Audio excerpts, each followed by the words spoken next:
இப்படித்தான் ராத்திரியெல்லாம் சுற்றிட்டு வருவியா? வயிற்றில் நெருப்பை கட்டிகிட்டு இருக்கோம்னு வானதியை சொல்லிட்டு கன்னத்தில் பலார்னு அறையிறாங்க வானதி அவங்க அம்மா. அம்மா இப்படி சொன்னாலும் இவ கேட்க மாட்டான்னு வசந்த் அடிக்க போக மாணிக்கம் தடுக்கிறாருங்க.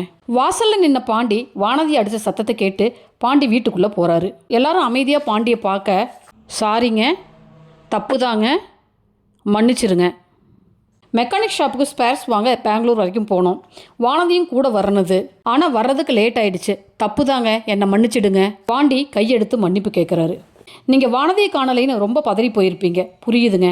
வானதி வரேன்னு சொல்லும்போதே நான் கண்டிப்பாக வேண்டான்னு சொல்லியிருக்கணும். நானும் தப்பு பண்ணிட்டேங்கன்னு சொல்ல வசந்த், என்ன இங்கே ட்ராமா கம்பெனியை நடத்துகிறோம், நீ சொல்கிறதெல்லாம் கேட்குறதுக்கு அப்படின்னு அடிக்க போக வானதியும் மாணிக்கமும் தடுக்கிறாங்க. ஏங்க, வானதியை போட்டு அடிக்காதீங்க, அவள் நீங்கள் அடிப்பீங்கன்னு தான் ரொம்ப பயந்து போயிருக்கா. சாரிங்கன்னு பாண்டி மனப்பூர்வமாக மன்னிப்பு கேட்குறாரு. பாண்டி வீட்டுக்கு வர நடேசன், ஏண்டா எல்லாரும் ஒரு பொண்ணை கூட்டிகிட்டு ஊர் சுற்றுறீங்க, நானும் ஒரு பொண்ணை கல்யாணம் பண்ணி கூட்டிகிட்டு வரேன் அப்படின்னு நக்கல் அடிக்கிறாரு. பாண்டி சேரன்ட்ட, அண்ணா சாரின்னு சொல்ல, சோழன், என்ன பாண்டி ஜாலியாக வானதியோட பெங்களூர் ட்ரிப் போனியா?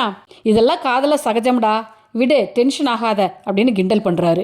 ஆனால் பாண்டி, அண்ணா பெங்களூர் போயிட்டு சீக்கிரமாக வந்துடலான்னு நினச்சி தான் போனோம். 2-3 இடத்துல ஸ்பேர்ஸ் வாங்கினேன். அப்புறம் ரொம்ப டிராஃபிக், அதனால தானே லேட் ஆகிடுச்சு அப்படின்னு தண்ணியிலே விளக்கம் கொடுக்குறாரு. அந்த பொண்ணை கொண்டு போய் வீட்டில் பத்திரமா விட்டுட்டு வந்துட்டியாப்பா? அவங்க அம்மா அப்பா ரொம்ப பாவம்ப்பா, வானதியை காணோம்னு ரொம்ப துடிச்சு போயிட்டாங்க. வானதிக்கிட்டையும் சொல்லி வை, இனிமேல் இது மாதிரி நடக்காமல் பார்த்துக்கோ. துணி மாற்றிட்டு வா, சாப்பாடு எடுத்து வைக்கிறேன்னு சேரன் பக்குவமாக சொல்கிறாரு. சேரன் சந்தா கிட்ட ஃபோனில் பேசிக்கிட்டே சந்தா சொல்லி கொடுத்த மசாலா டீயை போடுறாரு. சந்தா கிட்ட பேசிகிட்டு இருக்கும்போதே டீ பொங்கி கீழே வழியுது. அப்போது பல்லவன், என்னென்ன காலையிலேயே அவங்ககிட்ட பேச ஆரம்பிச்சிட்டியா? பார்த்தனே டீ பொங்கிருச்சு, காலைல சுட்டுக்காதுன்னு சொல்லிட்டு இருக்கும்போதே நம்ம சோழனும் கிச்சனுக்குள்ளே என்ட்ரு ஆகிறாருங்க. என்னடா பல்லவா, அண்ணன் நம்ம சந்தா அண்ணி கூட பேசிகிட்டு இருக்கா. சரி, இன்றைக்கி என்ன ரெசிபி சொல்லி கொடுத்தது? இப்போல்லாம் டெய்லியும் அண்ணா சந்தாவை டிப்ஸ் கேட்டு தான் சமைக்குது. நாமெல்லாம் இப்போ எலி ஆயிட்டோம்டா, நம்மளை வச்சு தான் அண்ணன் டெஸ்டிங்கே பண்ணுது. இன்றைக்கி டீயில் ஸ்டார்ட் ஆகிருக்குது, அடுத்து என்னன்னு தெரியல அப்படின்னு சோழனும் சேரனை கிண்டல் பண்ணுறாரு. அப்போது பாண்டியும் நிலாவும் வராங்க. நிலாவை பார்த்த சோழனுக்கு ராகவ் ஸ்டேட்டஸ் ஞாபகம் வருது. அதனால் வெளியே எழுந்து போகிறாரு. நிலாவுக்கு சோழனோட நடவடிக்கையே ஒரு மாதிரி இருக்குது. என்னை பார்த்ததும் கண்டுக்காமல் போகிறாரு, நேற்றும் கோபமாக பேசினார் அப்படின்னு யோசிச்சுக்கிட்டே நிலாவும் கொல்லை பக்கம் போகிறாங்க.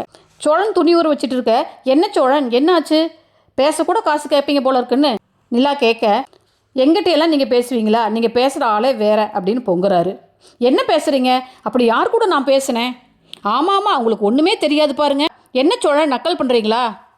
ஆமாங்க, நான் பேசினாவே உங்களுக்கு நக்கலாக தான் தெரியும். ஆனால் உங்கள் பாஸ் ராகவ் கிட்ட எல்லாம் நல்லா பேசுவீங்க, அப்படி தானே? நிறுத்துங்க சோழன், வாய்க்கு வந்தபடியெல்லாம் உளராதிங்கன்னு நீலா கோபமாக சொல்கிறாங்க.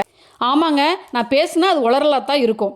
அந்த ராகவ் என்கிட்டயே வந்து நீங்கள் அவரோட ஆளுன்னு சொல்கிறான், பத்திரமா வீட்டுக்கு கூட்டிகிட்டு போய் கால் பண்ணுன்னு அதை கேட்ட நிலா, ராகவ் அப்படியெல்லாம் சொல்ல மாட்டார், நீங்கள் ஏன் பொய் சொல்கிறீங்கன்னு கேட்க, சத்தியமாக இருந்தாலும் அப்படித்தாங்க சொன்னார். நீங்கள் எப்போ என்ன நம்ப போகிறீங்க, காட்டினா தான் நம்புவீங்கன்னு சொல்லிட்டு இங்கே பாருங்கள், உங்களுக்கு வாட்ச் கொடுத்தது ஃபோட்டோ எடுத்து ஸ்டேட்டஸில் வச்சு லவ் சிம்பிள் எல்லாம் போட்டிருக்காருன்னு சோழன் காட்ட நிலா ஒரு நிமிஷம் பயங்கரமாக ஷாக் ஆகுறாங்க. இப்போ என்ன சொல்கிறீங்கன்னு சோழன் கேட்க நிலா பதில் சொல்லாமல் வீட்டுக்குள்ளே போகிறாங்க.